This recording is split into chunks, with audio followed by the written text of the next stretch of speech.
Hello everyone, इस video में हम क्लास 6 सब्जेक्ट इंग्लिश की वर्कशीट 44 करेंगे। डेट है इसकी 20 दिसंबर 2021 और ये वर्कशीट आपके लेसन फेयर प्ले से ली गई है कंटिन्यूड। तो पिछली कुछ वर्कशीट में हम लेसन फेयर प्ले से ही वर्कशीट्स करते आ रहे हैं। लेसन फेयर प्ले ही हमारा चल रहा है, तो उसी को कंटिन्यू करते हुए ये वर्कशीट आपको दी गई है। और इसको शुरू करने से पहले प्लीज़ हमारे चैनल माइंड बूस्टिंग क्लासेस को ज़रूर सब्सक्राइब कर दीजिएगा। ये जो आपका लेसन है फेयर प्ले, इसके लिंक आपको डिस्क्रिप्शन में दे दूंगी। हमने इसकी एक एक्सप्लेनेशन वीडियो बना रखी है, उसे देखने के लिए आप डिस्क्रिप्शन में जा सकते हैं अगर आप इस पूरे चैप्टर को समझना चाहते हैं तो। ठीक है, शुरू करते हैं आज की वर्कशीट को। वर्कशीट बहुत इंटरेस्टिंग है, आप देखेंगे तो कॉमिक के टाइप में आपको ये आज की वर्कशीट दे रखी है और इसमें बोला गया है let us continue our story. अपनी स्टोरी को कंटिन्यू करते हैं। Read the comic stripes below from the story and choose the correct option. Comic के तरह आज की वर्कशीट है, तो इसमें आपको कॉमिक स्ट्राइप्स यहाँ नीचे जो दे रखी हैं उन्हें पढ़ना है और पढ़ने के बाद हर एक पिक्चर को पढ़ने के बाद इसके साइड में जो एमसीक्यूज हैं इनके सही आंसर आपको देने हैं। ठीक है, तो पहले हम थोड़ा रिकैप कर लेते हैं, हमने पहले क्या पढ़ा था। पहले की वर्कशीट में हमारी स्टोरी क्या चल रही थी। तो जुम्मन और अलगू चौधरी बहुत अच्छे दोस्त थे और अचानक से क्या होता है, जुम्मन की जो आंट है वो जुम्मन को अपनी जो प्रॉपर्टी है ट्रांसफ़र कर देती हैं। तो जुम्मन उससे काफ़ी खुश हो जाता है। फिर कुछ सालों बाद जुम्मन और उसकी वाइफ जो है बहुत बेकार स्वभाव करते हैं आंट से, जिन्होंने उनको प्रॉपर्टी दी है वो उनसे थक चुके हैं आंट से। ठीक है, क्योंकि वो ओल्ड आंट है, तो ओल्ड से वो थक चुके हैं कि वो ओल्ड है, उन्हें खाना देना पड़ता है, उनके कामों से वो थक चुके हैं। तो अब जो वाइफ थी वो उन्हें बहुत कम खाना देती थी जुम्मन की आंट को, और सब लोग उससे बहुत र्यूडली जो है पेश आते थे।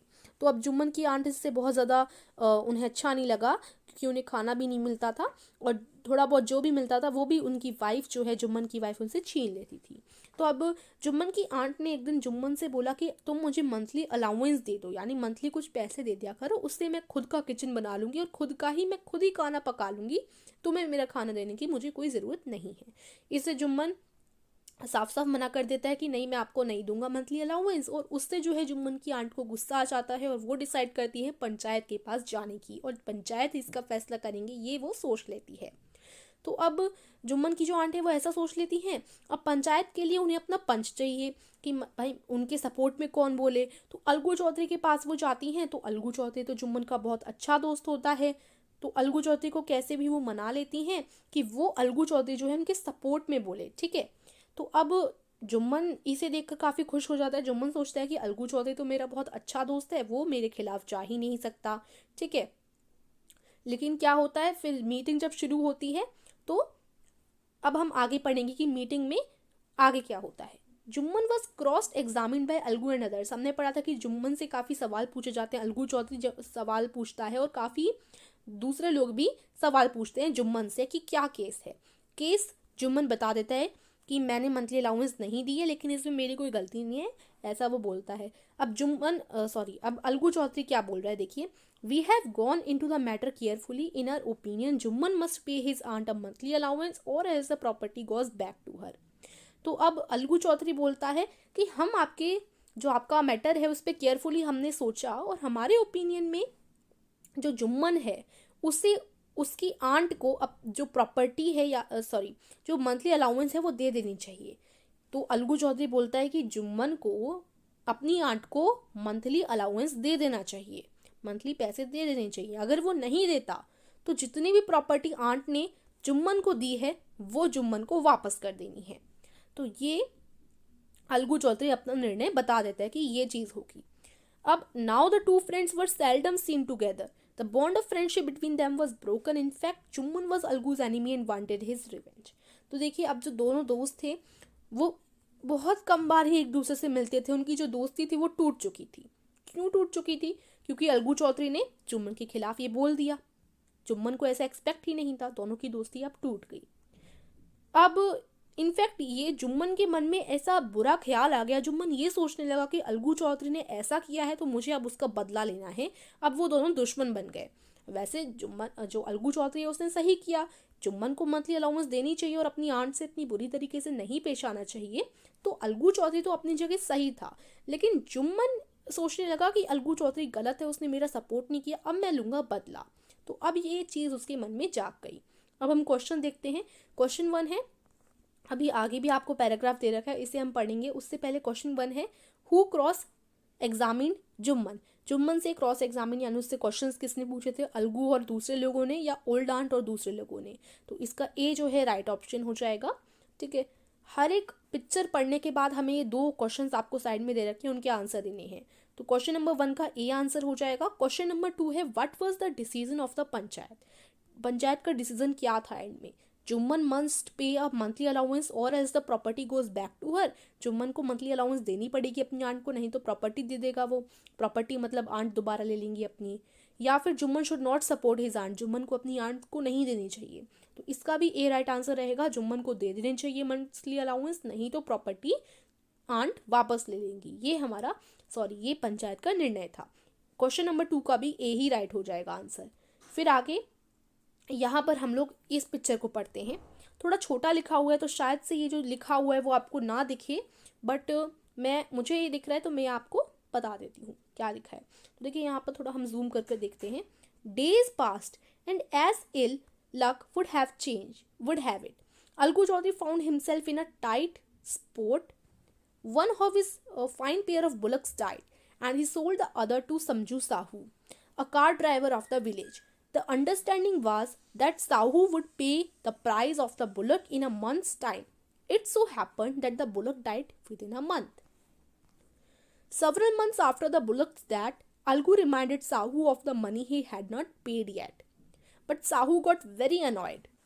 अब अलगू चौधरी काफ़ी ज़्यादा उसकी लाइफ में काफ़ी प्रॉब्लम चल रही थी। अलगू चौधरी की लाइफ में क्या हो गया कि उसकी एक जो बुलक थी, ठीक है, वो जो है मर गई थी, यानी एक जोड़ा बुलक्स का मर गया था। बुलक्स क्या होती है आपको पता होगा, बुलक को हम लोग बैल बोलते हैं। बैलगाड़ी आपने सुनी होगी।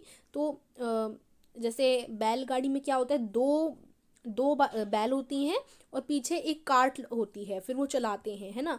तो जो ऐसे ही जो 2 बैल थी ना वो मर चुकी थी। 2 बैल का जो जोड़ा था वो मर चुका था अलगू चौधरी का, ठीक है, क्योंकि गांव में तो लोगों के पास ऐसे ही होते हैं, बुलक सी होते हैं। तो अलगू चौधरी का एक जोड़ा बुलक का मर चुका था, और दूसरा जो जोड़ा था, क्योंकि उसके पास पैसों की कमी हो गई थी, इसलिए जो दूसरा जोड़ा था, यानी जो 2 बैल और बची थी उसके पास मान लो टोटल 4 बैल हैं, ठीक है। इनमें से देखो 4 बैल हो गई, अब इनमें से 2 बैल तो नहीं रही। अब बाकी की जो 2 बैल बची, अलगू चौधरी ने सोचा कि इन बाकी की 2 बची बैलों को मैं बेच देता हूँ। तो उसने बेच दिया समझू साहू को, ठीक है। और उनके बीच में क्या अंडरस्टैंडिंग हुई कि 1 महीने बाद इन बैल को बेच दिया उसने समझू साहू नामक एक आदमी को। समझू साहू कौन था, एक कार ड्राइवर था विलेज का, यानी वो ऐसे ही बैलों को चलाता था। तो बैल उसके काम की थी, इसलिए समझू साहू ने वो बैल ले भी ली। अब क्या हुआ, समझू साहू से उसने ये डील कर ली कि इन बैलों को आप 1 मंथ इस्तेमाल करो, उसके बाद मुझे पैसे दे देना इन बैलों के, ठीक है। लेकिन हुआ क्या कि समझू साहू कि जो अलगू चौधरी ने समझू साहू को बैल दी थी वो 1 महीने तक चली ही नहीं। वो बैल भी 1 महीने से पहले ही ख़त्म हो गई, यानी उनकी डेथ हो गई 1 महीने के अंदर अंदर ही, ठीक है। तो अब समझू साहू को कुछ महीनों बाद जो है अलगू चौधरी ने समझू साहू को याद दिलाया कि 1 महीने तो हो गया है। अब अलगू चौधरी को ये चीज़ नहीं पता थी कि उसने जो दी थी बुलक वो मर चुकी हैं। तो अब अलगू चौधरी ने समझू साहू को याद दिलाया कि देखो मैंने जो तुम्हें बुलक दी थी 1 महीने तो कब का निकल चुका है, तो जल्दी से मुझे उनके पैसे दे दो, तुमने अभी तक नहीं लौटाए हैं पैसे। ऐसा जो है अलगू चौधरी ने समझू साहू को याद दिलाया। तो अब क्वेश्चन 3 इस पिक्चर से रिलेटेड क्वेश्चन है, what problems did Algu experience. Algu के पास क्या प्रॉब्लम आ गई थी। One of his pair of bullocks died and he sold the other to Samjhu Sahu who died within a month, या फिर ही फेल सिक। तो इसका आंसर हो जाएगा ऑप्शन ए, ठीक है।